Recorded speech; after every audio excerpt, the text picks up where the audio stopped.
मेरे ससुर ने सिर्फ़ शक की बुनियाद पे मेरे सास का कत्ल कर दिया और मेरा शौहर मुझे मजबूर करता रहा कि मैं 2 नंबर काम करूँ, गलत काम करूँ और लाइफ़ पे बैठूँ उसके लिए। मेरी वालिदा की मेरे वालिद से जब शादी हुई तो मेरे वालिद एक काफ़ी गैर ज़िम्मेदार इंसान थे और वो इसके साथ-साथ अपनी कोई भी फ़र्ज़ पूरा नहीं करते थे। तो मेरी वालिदा अपने बच्चों को लेके यानी हम लोगों को लेके गाँव से शहर शिफ्ट हो गईं। हम लोग 4 बहनें और 1 भाई हैं। मेरे भाई की डेथ 18 साल की उम्र में हो चुकी थी। और मेरी माँ ने हम लोगों को अच्छी तालीम दिलवाई और इस दौरान हमारे दुधियाल की तरफ से किसी ने भी कभी हमारे साथ कॉन्टैक्ट नहीं किया। जब मेरी तालीम ख़त्म हो गई और मेरी शादी की उम्र हुई तो मेरे दुधियाल से मेरा रिश्ता आया। लेकिन मेरी माँ का चूँकि मेरे दुधियाल के साथ कभी भी अच्छा एक्सपीरियंस नहीं रहा तो वो इस रिश्ते के लिए राज़ी नहीं थी। लेकिन मेरा सो कॉल्ड कज़न जिसके साथ मेरी शादी हुई, वो आया और उसने मेरी माँ की मिन्नतें की और उनको अच्छे तरीके से इम्प्रेस करके जैसे-तैसे करके मुझसे शादी करवा ली। लेकिन मुझे शुरू दिन से ही मेरे हस्बैंड का जो बिहेवियर था वो बिल्कुल सही नहीं लगता था और मुझे बहुत सारी चीज़ें ऐसी थी जो पसंद नहीं थी, लेकिन मैंने कभी भी पैसे को अहमियत नहीं दी। हालाँकि मुझे मेरा हक़ महर भी कभी नहीं दिया गया जो कि एक औरत का हक़ होता है और एक छोटी-सी बात कि शादी के दूसरे दिन मेरी तबीयत ख़राब हो गई तो मुझे उस चीज़ के भी खुद पैसे देने पड़े। लेकिन मैंने कभी भी इस चीज़ को इश्यू नहीं बनाया। हम लोग पहले इस्लामाबाद में रहते थे, मेरी वालिदा भी इस्लामाबाद में लेके हम लोगों को शिफ्ट हुई थी, तो हम इस्लामाबाद से जब मेरी शादी हुई तो मेरे शौहर मुझे इस्लामाबाद से लेके कराची आ गए। कराची आने के कराची आने के बाद जो चीज़ें थी वो मेरे लिए काफ़ी ज़्यादा और मुख्तलिफ़ होती जा रही थी क्योंकि मेरे शौहर का रवैया दिन ब दिन जो था वो बहुत चेंज होता जा रहा था और मुझे लगता था कि मेरा शौहर शायद चाइल्डहुड ट्रॉमा से गुज़र रहा है। क्योंकि जैसे मैंने बताया कि मेरे ससुर ने मेरी सास को सिर्फ़ शक की बुनियाद पर मार दिया था। तो मैं अपने बच्चे के साथ अपने फर्स्ट बेबी के साथ प्रेग्नेंट थी तो मेरे शौहर ने एक दिन मुझ पे चढ़ के मुझे बहुत ज़्यादा मारा-पीटा और वो भी सिर्फ़ इस बात पे क्योंकि उसकी एक फूफी थी, उन्होंने आग लगा दी कि मैं सी व्यू पे घूम फिर रही थी प्रेगनेंसी के दौरान। और ये मेरे लिए एक बहुत बड़ा शौक था कि मैं प्रेग्नेंट हूँ और इसके बावजूद इतना ज़्यादा तशद्दुद, हालाँकि ऐसा कुछ भी नहीं था, ऐसी ये कोई बात सच नहीं थी। लेकिन ख़ैर क्योंकि मेरा फर्स्ट बेबी था और मैं काफ़ी ज़्यादा डरी हुई थी कि इस रिश्ते को मैं ख़त्म कर दूँगी तो मेरे बच्चे का क्या होगा? तो मैंने इस चीज़ को इग्नोर कर दिया। उसके बाद फिर एक मर्तबा मेरी माँ और मेरी बहन मुझसे मिलने के लिए आई हुई थी। तो मेरे शौहर का रवैया जो था वो बहुत ही अजीब था उन दिनों में। उसने मेरी मेरी माँ और मेरी बहन के सामने अपनी बहन से लड़ाई की और एक छोटी-सी, बिल्कुल छोटी-सी बात पे उसने खाने के बर्तन सारे उठा के मारे, प्लेटें उठा के मारे। मुझे काफ़ी ज़्यादा इस चीज़ से एम्बैरेसमेंट फ़ील हुई लेकिन मैंने इस चीज़ को भी इग्नोर कर दिया। आखिरकार इस शख़्स के जो मिज़ाज थे वो आहिस्ता-आहिस्ता बदलते गए और कुछ अरसा बाद इसके अपने बहन-भाइयों से भी लड़ाई हो गई और हम कराची से दोबारा इस्लामाबाद शिफ्ट हो गए। जब हम शिफ्ट हो रहे थे तब मैं प्रेग्नेंट थी और मैं 8th मंथ प्रेग्नेंट थी। मैं किस तरह से कराची से लेके इस्लामाबाद तक मैंने 24 घंटे की ट्रेन में सफ़र किया वो मैं जानती हूँ और मेरा खुदा जानता है और किस तरह से मैंने वो सारी शिफ्टिंग की थी। और क्योंकि मैंने सिर्फ़ खामोशी से हर चीज़ की, क्यों? सिर्फ़ इसलिए कि मैं अपने शौहर का साथ दूँ।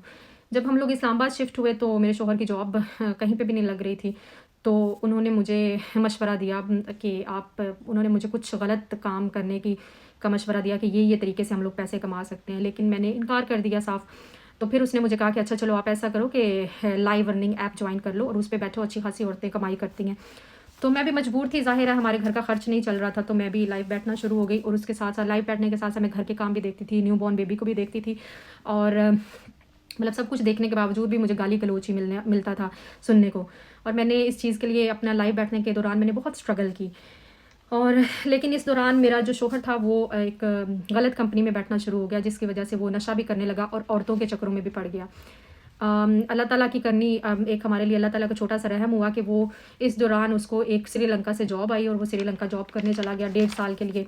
लेकिन 1.5 साल बाद वो वहाँ से भी जॉब छोड़ के पाकिस्तान आ गया। इस 1.5 साल के अंदर मैंने बहुत ही ज़्यादा और भी ज़्यादा ज़िल्लत भरी ज़िंदगी गुज़ारी। वो इस वजह से कि उसने घर के अंदर तक कैमराज़ लगवा दिए ताकि वो मुझे हर वक़्त मतलब मैं उसकी एक्सेस में हूँ कि मैं कहाँ जा रही हूँ, कहाँ आ रही हूँ। इवन कि मुझे मेरी माँ के घर जाने की भी इजाज़त नहीं थी। तो लेकिन जब वो पाकिस्तान आया तो मुझे था कि चलो अब ये शक वाला मसला तो ख़त्म होगा, लेकिन मामलात और भी ज़्यादा बिगड़ते गए। एक दिन वो हम लोगों को सूप पिलाने के लिए लेके गया, मुझे और मेरे दोनों बच्चों को सूप पिलाने के लिए लेके गया। तो वहाँ से हम लोग गाड़ी में ही बैठे हुए थे, तो वहाँ से कुछ लोग गुज़र रहे थे, कुछ लड़के गुज़र रहे थे। तो वो लड़के शायद मुझे देख रहे होंगे, ज़ाहिर है मुझे इतना अंदाज़ा नहीं है, लेकिन मेरे शौहर ने देख लिया कि वो लोग मुझे देख रहे हैं। तो मेरे शौहर ने मुझे बोला कि अगर तुमने इतने यार ही बनाने थे तो तुमने मुझसे शादी क्यों की है? तो मैंने कहा कि आप थोड़ा इस तरह की बात ना करें, ज़ुबान सँभाल के बात करें। आपको पता है कि आपके वालिद की भी जो रिश्ता था वो ख़राब हुआ, शादीशुदा ज़िंदगी ख़राब हुई और उनसे इतना बड़ा गुनाह हुआ सिर्फ़ शक की बुनियाद पे। मेरा इतना कहना था कि मेरा शौहर जो था वो पागल हो गया और उसने मुझे इतनी गंदी बात कही कि जो मैं अभी आप लोगों को मतलब बयान भी करते हुए मुझे शर्म आ रही है कि उन्होंने मुझे ऐसी बात कही। मैंने उनको बात वो सुन के मैंने उनको झंझोड़ा पकड़ के। मैंने कहा कि आप इस तरह की बात कैसे कर सकते हैं मेरे साथ। तो उन्होंने बजाय वो समझने के कि मैं क्या कहना चाह रही हूँ, उन्होंने मेरे मुंह पे 10 थप्पड़ गिन के, बच्चों के सामने 10 थप्पड़, चलती गाड़ी के साथ 10 थप्पड़ मेरे मुंह पे लगाए। और क्योंकि गाड़ी में बच्चे भी मौजूद थे और हम गाड़ी चला रहे थे, तो मैं खामोश हो गई उस वक्त। मुझे था कि मेरे बच्चे पहले ही देख चुके हैं ये, तो उसके बाद अगर मैं भी कुछ रिएक्ट करूँगी तो बच्चों के लिए कितना मसला होगा। लेकिन उसने मेरी खामोशी को समझा नहीं और वो चीखने चिल्लाने लगा और उसने मुझे कहा कि तुम्हें मैं तुम्हारी माँ के घर ही छोड़ के जाऊँगा, तुम्हें तुम्हारी माँ के घर छोड़ के जाऊँगा, तुम पे फिर पता चलेगा तुम जैसी औरतों का यही हाल होता है, वगैरह वगैरह। तो मैं फिर भी उसकी मिन्नतें करती रही, मैं इतनी बड़ी बेवकूफ़ थी, मैं फिर भी उसकी मिन्नतें करती रही कि आप मुझे घर लेके चले, हम घर जाकर बैठ के बात करेंगे। लेकिन वो मुझे मेरी माँ के घर ले गया, वहाँ पे मुझे धक्के देने लगा कि निकलो बाहर, मतलब गाड़ी से निकलो, मुझे वहाँ पे फेंक के आने लगा। तो मैं दोबारा बच्चों को लेके वापस गाड़ी के अंदर बैठ गई। मैंने कहा मैं नहीं निकलूँगी, मैं आपके साथ ही जाऊँगी। तो उसने मुझे कहा तुम्हारे बाप की गाड़ी है, इस तरह के हमारे साथ आपस में जुमले जो थे वो हमारे हुए। तो लेकिन उसके बाद फिर वो मुझे, मैं वापस घर आ गई। मैं अगले दिन घर के अंदर लेटी हुई थी, तो मैं बेड के ऊपर लेटी हुई थी। मेरी तबीयत अगले दिन इतनी नॉर्मल नहीं थी, मैं नॉर्मल फील नहीं थी कर रही। तो वो मुझे बोला कि, उसने आके मुझे बोला कि उठो। मैंने कहा मैं थोड़ी देर तक उठती हूँ, मैं अभी मैं मेंटली स्टेबल नहीं फील कर रही।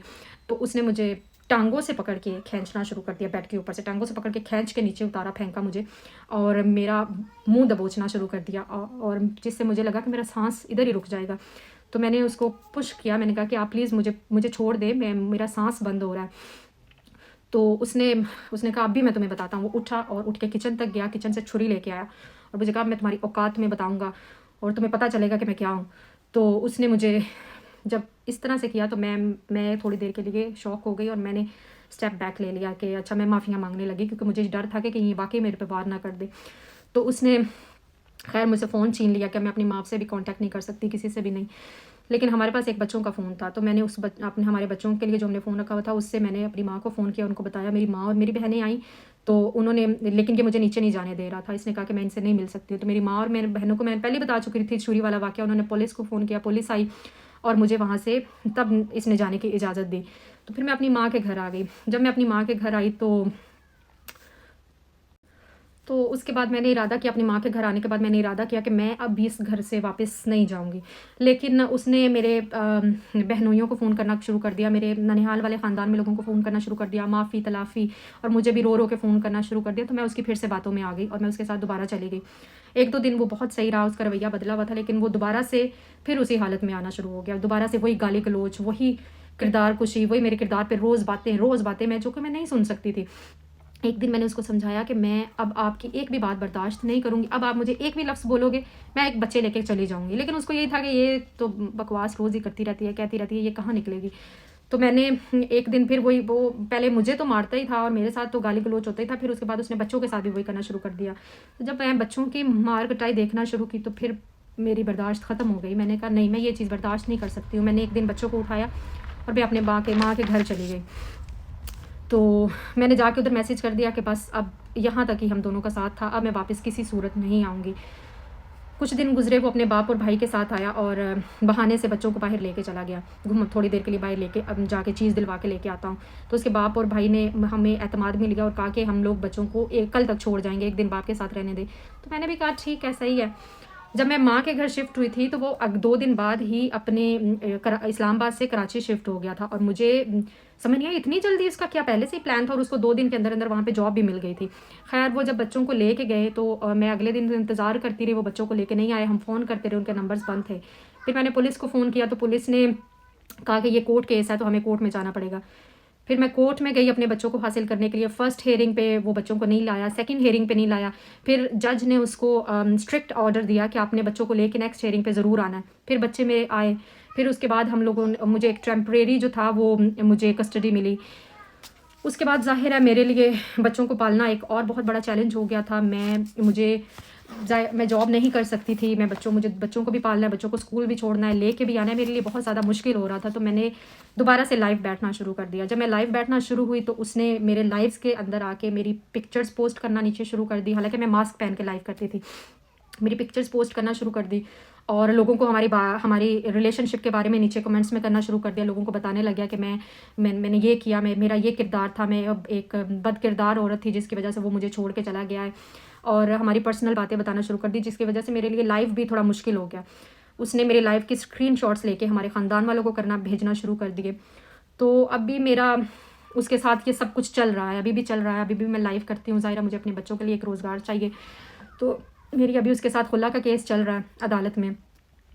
ये हमारी बहन एक हैं, वो उन्होंने मुझे अपनी एक पूरी स्टोरी लिख के भेजी, जो कि बहुत लंबी थी। मुझे पता है आप लोगों के लिए इतना लंबा सुनना बहुत मुश्किल है, लेकिन मुझे ज़ाहिर है किसी ने अगर अपनी एक इतनी लंबी दास्तान लिख के भेजी है तो मैं चाहूँगी कि आप तक हर्फ ब हर्फ पहुँचाऊँ, और मैंने हर्फ ब हर्फ वैसे ही पहुँचा दी है।